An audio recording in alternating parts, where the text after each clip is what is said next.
अस्सलाम वालेकुम वरहमतुल्लाह। आज का मेरा प्रैक्टिकली एक्सपीरियंस जो कि सोनी धरती रेमिटेंस एप्लीकेशन के पॉइंट्स को लेके यूटिलिटी स्टोर पे रहा, वो आपके साथ मैं प्रैक्टिकली शेयर करता हूं।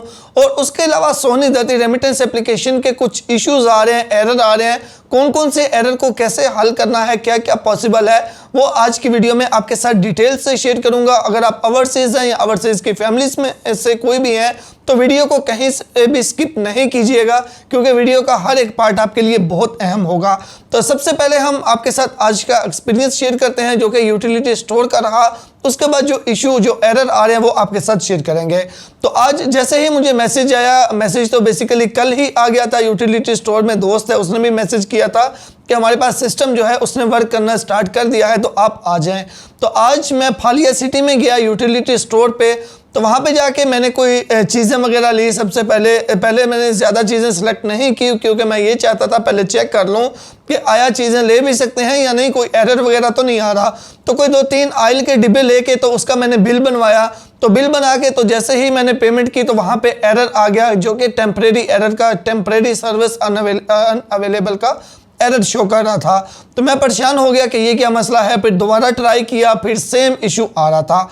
उसके बाद फिर मेरे जहन में एक चीज़ आई, तो मैंने क्या किया कि मेरा बेनिफिशियरी अकाउंट था, तो मैंने एक दोस्त है सऊदी अरबिया में, उसका रेमिटर अकाउंट है, मैंने उसको फौरी तौर पे मैसेज किया। मैंने बोला कि आप अपने अकाउंट से, रेमिटर अकाउंट से ये पेमेंट करके ट्राई करें होती है या नहीं होती। तो उसने रेमिटर अकाउंट से पेमेंट की तो वो हो गई, और इस तरीके से हमने यूटिलिटी स्टोर से वो राशन लेके जो है वो परचेज हमने कर लिया और वो हम लेके आ गए। तो अब हम बात करते हैं प्रैक्टिकली जो इशू आ रहे हैं, जो चीज़ें आपको फेस करनी पड़ रही हैं, उनका क्या मसला है, उनको कैसे हल कर सकते हैं। सबसे पहले मैं आपको ये बता दूं, मैं खुद एक आईफोन यूज़र हूं, लेकिन मेरे आईफोन पे भी अभी सोनी धरती रेमिटेंस की एप्लीकेशन नहीं काम कर रही।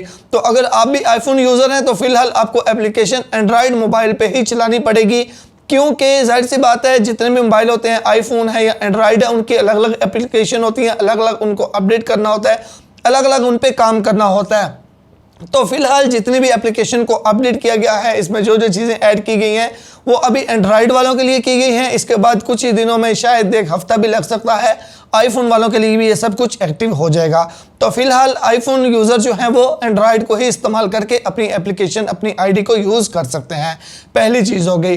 दूसरे नंबर पे फिलहाल मेरा आज का जो एक्सपीरियंस था उसके मुताबिक जो चीज़ मैंने देखी है कि बेनिफिशियरी अकाउंट जो है उससे पॉइंट्स अभी रिडीम नहीं हो रहे, अभी सिर्फ रेमिटर अकाउंट से पॉइंट रिडीम हो रहे हैं। जिनको इसका नहीं इल्म रेमिटर और बेनिफिशियरी में फ़र्क क्या होता है, मैं सिंपल आपको ये बता दूं कि जितने भी ओवरसीज़ पाकिस्तानी खुद हैं, जो उनके अपने अकाउंट हैं वो रेमिटर अकाउंट होते हैं, तो ओवरसीज़ के अपने जितने भी अकाउंट्स हैं उनसे पॉइंट्स रिडीम हो रहे हैं। लेकिन जो ओवरसीज़ पाकिस्तानी, उनकी जो फैमिलीज़ को उन्होंने बेनिफिशियरी अकाउंट बना के दिए हुए हैं, उनके अकाउंट से अभी पॉइंट्स रिडीम नहीं हो रहे।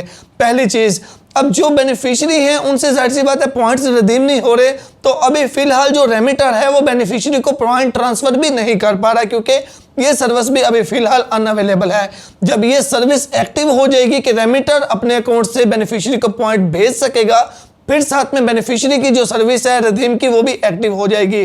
क्योंकि जाहिर सी बात है अगर इस सर्विस को अभी एक्टिव कर दिया जाए कि रेमिटर जो है वो बेनिफिशियरी को पॉइंट सेंड कर सके, तो वो पॉइंट तो अपने सेंड कर देगा, लेकिन बेनिफिशियरी उनको रिडीम नहीं कर पाएगा, तो आपका नुकसान हो जाएगा। तो इसलिए अभी अगर आपने पॉइंट को यूज़ करना है, आप ओवरसीज पाकिस्तानी हैं, आप अपने रेमिटर वाला जो अकाउंट है उससे ही अपने पॉइंट्स को रिडीम कर सकते हैं। हाँ, यहाँ पे अब सवाल आएगा कि मैं तो सऊदी अरबिया या फिर दुबई या अमेरिका वहाँ पे बैठा हूँ, मैं पॉइंट्स को कैसे यूटिलिटी स्टोर पर रिडीम करूँ। तो इसके लिए आप एक्टिव रहें, आपका जो भी फैमिली मेंबर यूटिलिटी स्टोर पे जा रहा है उसको भी एक्टिव रखें, आप आपस में राब्ते में रहें। जैसे ही PSID जनरेट करे यूटिलिटी स्टोर वाला, वो आप अपने दोस्त, जो भी आपका भाई वगैरह ओवरसीज है जिसका रेमिटर अकाउंट है, आप उसको सेंड करें, वो वहाँ से उसकी पेमेंट कर दे। तो बस आप उसका स्क्रीनशॉट लाजमी लेके जो यूटिलिटी स्टोर वाला उसको दिखाइएगा, तो इस तरीके से आप उसको इस्तेमाल कर सकते हैं। ये दो चीज़ें क्लियर हो गई। एक तो पॉइंट्स को रिडीम करने का इशू, ट्रांसफ़र करने का इशू, और उसके अलावा आ जाता है जो कि आप अभी आईफोन पे इस्तेमाल नहीं कर सकते। अच्छा, उसके बाद एक और चीज़ का सामना करना पड़ रहा है कि RDA यानी कि रोशन डिजिटल अकाउंट वाले जो लोग हैं उनको अभी ना पॉइंट्स मिल रहे हैं और ना उनका वो अकाउंट उसमें ऐड हो रहा है।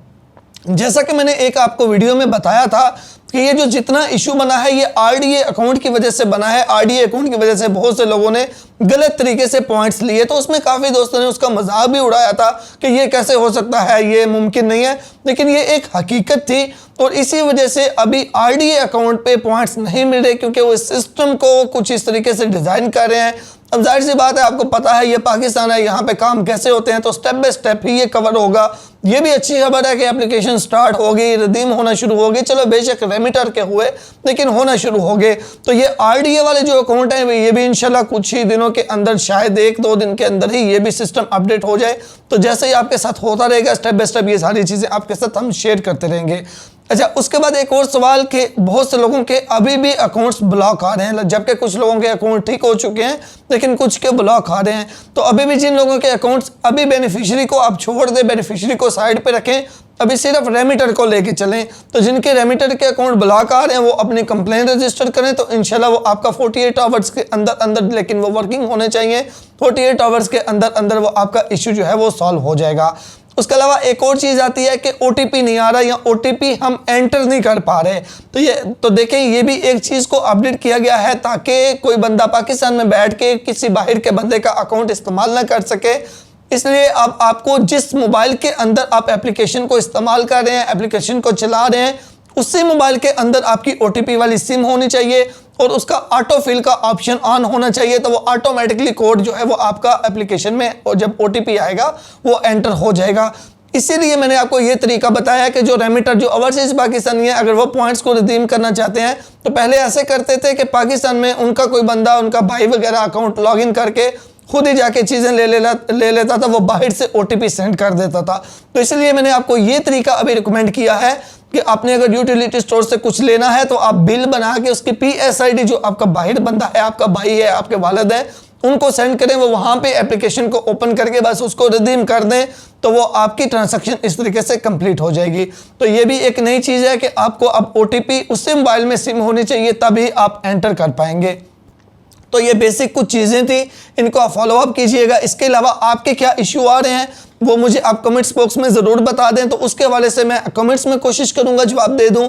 अगर कमेंट्स में नहीं दे पाया, क्योंकि बहुत ज़्यादा कमेंट्स होते हैं तो सम टाइम नहीं भी दे पाते, तो इसी सूरत में इंशाल्लाह नेक्स्ट वीडियो में जो ज़्यादा इशू आ रहे होंगे उनको मैं हाईलाइट करके उनके जवाब आप तक पहुँचा दूँगा। तो शुक्रिया, जज़ाकल्लाह। मिलते हैं एक नई वीडियो के साथ। लाइक और सब्सक्राइब कर दीजिएगा। अल्लाह हाफिज़। कैमरा मैन ने मेरा ला लो। चलो चलो, पहले चेक कर लीजिए टोटल बिल जितनी चीज़ें लेनी है तो बना लीजिए, किस तरह बेहतर हो रहा है।